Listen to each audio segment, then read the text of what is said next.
ওকে বলে ২ জুলাইয়ের ২১শে জুলাই মঞ্জুর করে দিয়ে তারপর জুলাইয়ের ১ তারিখ থেকে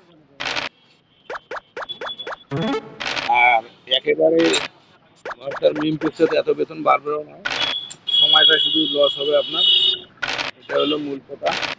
আর মিম পেক্সে থাকি যে কোনো উন্নতি করতে পারবেন, আমি বলে দেবো। আসলে হচ্ছে কি স্যার, আসলে আমার যেটা মনে হচ্ছে এখানে কোনো সম্মান বলতে ডিলারের কাছে কোনো সম্মান বলতে কোনো জিনিস নেই। নাই তো, অন্তত এই জিনিসটা থেকে মানে একটু বাঁচবেন আপনি। আর আশিস তো মানে ভোলা যতটুকু আছে, আশিস হলো বেয়াদব, ঠিক আছে, ওরা কি বলবে না বলবে ওটা বেয়াদব।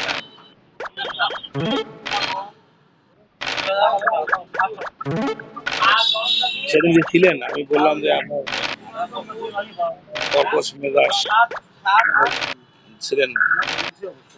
কে বলতো জি বলছি।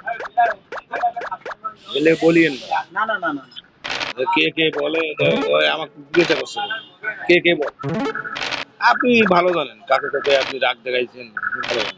আমি বলে বলছি, আমি বলতে দ্বিধা করিনি, কোনোদিন বলতে এলে ভয় করি। একদিন এরা সেদিনকে হুট করে আমার বলতেছে 23-24 কত টাকা আছে, 23-24 সেল কত হয়েছে আপনি জানেন না, আপনাকে বুঝে দিলাম না, এখন করবেন না। আপনি বলবেন এখন রানিং করতে বছরের হিসেব। আবার কি এরকম হবে নাকি যে ওই নতুন যারা কাজ শুরু করে তাদের মধ্যে কোনো জায়গা থেকে দিবে? জি না, সেটা কথা বলে নেব, এটা এগুলো তো কথার আলোচনা আছে এগুলো। হ্যাঁ, তার মধ্যে ধরেন যেমন ক্যাম্পেইনে নিয়ে যায় না, ধরেন বড় বিটি এক না যাইতে হতো সপ্তাহে 2-1 দিন, মানে ওখানে একটা ডিলার আছে তো ভালো, সপ্তাহে 2-1 দিন যাইতে হতো।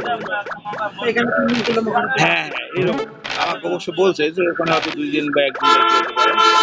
ওরা ফ্যাক্টর হইলো পুরো বড় বিটে বাড়িতেছে আরো কাছাকাছি, আরো কাছাকাছি হইলো। আমি ওই জন্য যেহেতু এই দুইটার কথা প্ল্যান দিছে আমার, আমি অবশ্য মাঝে মাঝে চিন্তা করছি যে এটা তো বাইজিদের হলে ভালো হয়, কিন্তু আমি চাই না যে মিন্টের থেকে লোক সরাইতে, কেন সরাইতে চাই না, কারণ আমি একজন অফিসার, সে একজন অফিসার, ওনারা না বুঝলে তো আমি বুঝি। এর আগে ওই আমার ভুলগামের ছেলেটার জন্য ওনার সাথে একটা কথা কাটাকাটি হয়েছে। আমার কথা ছিল যে ভাই তুই নে, সমস্যা নেই, ডিলারের ক্লিয়ারেন্সটা নেই, যেমন আশরাফুল ইয়ার কাছে টাকা বাকি রাখলো, ভালো করে করবে। আমি একটা কথা বলি